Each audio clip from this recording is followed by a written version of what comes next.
You know that feeling, don't you? Rushing through your day, maybe your eyes are just glued to a screen, ticking off endless to-do lists, always looking for the next big thing, the next big moment. Yeah, absolutely. That constant forward momentum. But what if, in all that speed, you're not just missing out on like profound sources of joy, but you're actively bypassing them? What if that, I don't know, lukewarm coffee on a Tuesday morning or the same old route you take to work? What if it actually holds some kind of immense wonder? If you just stop to see it. Exactly, if you just see it. It's fascinating, isn't it? How we often search for these huge, extraordinary experiences when, genuine magic might be subtly woven into the fabric of the everyday, the mundane. Hey, it's not about grand gestures, is it? It's more like a quiet, a profound shift in how you perceive things. That's it, that subtle shift in perception. And that is precisely what this deep dive is all about today. Our mission really is to try and reclaim our attention, especially now in this image-saturated, hyper-connected world we live in. It's a big ask these days. It is. So we're embarking on a journey looking into the profound health, psychological, and even spiritual benefits of truly noticing the beauty, the details all around you. The subtle stuff, the unexpected thing. Yeah, it's about consciously retuning your perspective, recognizing that magic doesn't always need some big dramatic event, and understanding how this practice can fundamentally transform your well-being, your creativity, even your connection to the world. It feels like a really critical skill for modern life. Yeah. Because we are relentlessly pushed to speed up, aren't we? To scan. Instead of truly observing. And that's the core of the problem, right? This relentless fast lane. Our attention spans, well, they are demonstrably shortening. You hear about that all the time. And our brains are just constantly inundated. Get this. The average person checks their phone something like 85 times a day. Wow, 85. Yeah. And this over-reliance on tech, plus that whole culture of busyness we're all caught up in, it actively stops us, really, from experimenting, from thinking deeply, and just from seeing what's right there. It does feel like we get caught in this monotonous reel sometimes, cycling through the familiar, constantly overlooking the inspiration or the grounding feeling that can come from tiny details. Like the way sunlight cuts through a dusty window, you see the little motes dancing, or those really intricate, almost microscopic patterns in cracked pavement. Things you'd normally just walk right past. Exactly. We're often sort of conditioned, aren't we? Like robots almost. Stick to the safe paths, the sanitized, rounded off, curated spaces. Right, the pre-approved zones. And when we do that, we miss the dangerous, the dirty, and maybe the most exciting real nature of the world that exists beyond those controlled environments. That's so true. Modern life often tries to steer us away from anything that isn't perfectly presented or, pre-approved. And we miss out on a much richer, more unfiltered experience of just being. Yeah. Which is why I think practices like, say, urban exploration, even though they might seem a bit niche, offer such a compelling counter-narrative. Oh, so? Well, people seek out these abandoned, derelict spaces precisely because they reveal how nature reclaims concrete, or how time leaves its intricate marks, how the raw, untamed world interacts with human stuff. It's a stark contrast to the shiny, sterile environments we often find ourselves in. Exactly. It's a powerful reminder that beauty and intrigue exist even in decay, in the unpolished, things that aren't necessarily pretty. Okay, so what's the antidote then to this fast-paced, skimming existence that, seems to be robbing us of quite a lot? It really comes down to the power of slowing down. No? And noticing. Truly noticing. And this isn't about pretending life is perfect or forcing some constant state of bliss, right? I mean, I still face the occasional overflowing laundry basket myself. Of course. It's life. But it's about making a subtle, conscious choice to actually see the world around you. People call it slow looking, don't they? Or mindful observation. That's right. And slow looking isn't just a trendy phrase. It's actually defined as a mode of learning, a means of gaining knowledge through observation. Ah, okay. A mode of learning. Yeah. It's a direct counterforce to our hyper-accelerated world and those shrinking attention spans we mentioned. This practice creates a much more immersive experience with whatever you choose to engage with. An object, an idea, a piece of art, anything. So it helps you step out of that constant survival mode. Exactly. And into a space of genuine appreciation. What's really fascinating is how this simple act connects directly to our well-being, our mindset. It's about deliberately noticing those tiny details, maybe choosing a more positive or expansive perspective. And cultivating a real sense of appreciation, for the seemingly insignificant things, the things that actually make up our lives when you add them all together. And the benefits of doing this, they're surprisingly far-reaching, aren't they? Let's maybe start with mental and emotional well-being. Definitely. Viewing things slowly, mindfully, it genuinely impacts your brain chemistry. It's not just a vague mood boost. Research suggests mindful observation can specifically activate neural pathways linked to reward anticipation. Reward anticipation.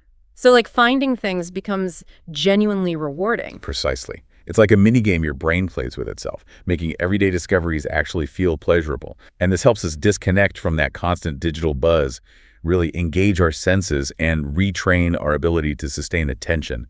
It makes us more comfortable just focusing on one thing. It's like sending your brain to the gym, in a way, a cognitive workout. You could definitely see it like that. It builds mental resilience and focus, and this practice acts as a powerful anchor, grounding you firmly in the present moment. Which naturally quiets down that incessant chatter, right? The worries, the anxieties. It does. It's genuinely soothing for the soul.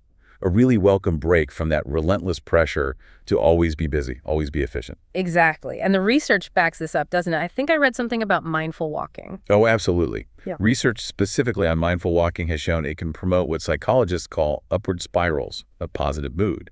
It significantly lowers stress and anxiety, improves cognitive function, and can even reduce the perception of chronic pain. It literally calms both the body and the mind, effectively reducing those overwhelming feelings many of us deal with daily. That's incredible, just from walking and paying attention. Yeah, and get this, some studies show even just 10 minutes of mindful observation outdoors can significantly cut cortisol levels, our main stress hormone. 10 minutes. Okay, that feels doable. Right. So beyond that immediate calm, what about cognitively? Does it make you smarter? Well, maybe not smarter in the IQ sense, but slow looking directly strengthens your observational skills. It makes you more alert, more attentive to details in all aspects of life, not just when you're intentionally practicing. So it spills over. It does. It's a powerful tool for learning because it encourages you to make your own observations, to go beyond what experts or, anyone else tells you should see. I like that, making your own discoveries. And this practice actively supercharges your creativity, which is crucial not just for artists, but for innovation, for problem solving in any field. How does that work? Well, a simple shift in your environment, or even just consciously stepping outside your usual comfort zone, allows you to refocus your perceptions, to see familiar things anew. Can you give an example? Sure. Think of an architect. They might look at those intricate patterns in cracked pavement, not just as decay, but maybe as a blueprint for a new building facade design. Ah, I see. Finding inspiration in unexpected places. Or a writer might find a whole character arc suggested by the way sunlight falls on a lonely chair. Like those photos by Bruce Katz you mentioned, taking seemingly insignificant objects and making them heroic through observation. Right. And importantly, this practice helps you avoid jumping to conclusions, making hasty interpretations. It fosters a deeper, more nuanced understanding of things. It's almost like the more you consistently practice seeing the beauty in small things, the more creative connections and ideas just start bubbling up spontaneously. That's a great way to put it. And it also deepens your connection both to the world around you and, importantly, to yourself. How so? By engaging all your senses, you start peeling back layers of distraction. You engage with the world on a really profound sensory level. And that often leads to quiet reflection, maybe a deeper self-understanding. Finding that hidden richness that's always there if we just pause long enough to notice it. Exactly. So what does this all mean for you, the listener? I can say, for me, embracing this practice has genuinely made a significant positive impact. It's subtle, but really powerful. Yeah. Just this shifting perspective, it allows me to appreciate what I already have rather than constantly chasing more or better. That constant chase is exhausting. It is. Paulo Coelho famously wrote, "The simple things are also the most extraordinary things, and only the wise can see them." And it really feels like that. It's restorative. It breathes life into your spirit. Beautifully put. But okay, how do we actually cultivate this art? It's not like flicking a switch, right? It's a practice. Definitely a practice. Yeah. A good way to start is just by becoming more aware, more present in your most routine tasks. Like making coffee. Exactly. When you're making your morning coffee, don't just go through the motions. Really notice the steam rising, the rich, dark color of the brew as it fills the mug. Feel the warmth of the mug in your hands. Engage all your senses. Throughout your day, listen for the distinct chirping of different birds outside your window. Notice the comforting smell of fresh bread from a bakery down the street. Feel the surprising roughness of tree bark as you walk past. That's mindful observation in action, isn't it? Precisely. It's about choosing an object from your immediate environment, maybe a flower, an insect, even just the clouds, and focusing on it as if you're seeing it for the very first time. Exploring every aspect. Visually exploring every aspect, yeah. Letting yourself be consumed by its presence. Maybe even trying to connect with its inherent energy or its place in the world. Okay, and here's something I find really insightful. The idea of embracing imperfection. Wabi-sabi. Yes, the Japanese aesthetic. It teaches us to find beauty in things that are transient or flawed. Like a chipped teacup, maybe, or a weathered wooden fence. Or even just the endearing asymmetry of a slightly crooked smile. These imperfections, they aren't defects, are they? They're marks of time, of experience. They add character, depth. They tell a story. Yeah. And they remind us that nothing is truly permanent or flawless. Which is a relief, in a way. You can also actively reframe your perspective, right? Challenge those negative assumptions we often have about everyday stuff. Absolutely. Instead of seeing laundry as just a chore, maybe reframe it as an act of care. For yourself, for your loved ones. Or instead of being annoyed by rain. Take a moment to appreciate how it transforms the landscape, how the air feels cleaner, the sense of freshness it brings. That's a powerful shift. And I like this trick. When you look at familiar objects, ask yourself, what if I'd never seen this before? That's a good one. It just helps break that routine perception, doesn't it? It often unveils completely new details or perspectives you've overlooked for years. It really does. And we can integrate this more actively, too, through things like habit stacking and mindful movement. Okay, habit stacking. How does that apply here? Well, you integrate mindful walking, for example, into your existing routine. Habit stacking just means pairing a new skill with an already established habit. So you might tell yourself, okay, while I'm walking to get lunch today, I'm going to dedicate this walk to mindful observation. You piggyback the new habit onto the old one. Got it. And maybe try a digital detox while you're doing it? Definitely recommend that. Put the phone away, turn off the distractions, focus entirely on the sensory experience of moving through the world. You could even try some paced breathing techniques, like the 4-7-8 or box breathing. Yes. Those are excellent for deepening the experience and reducing stress while you walk.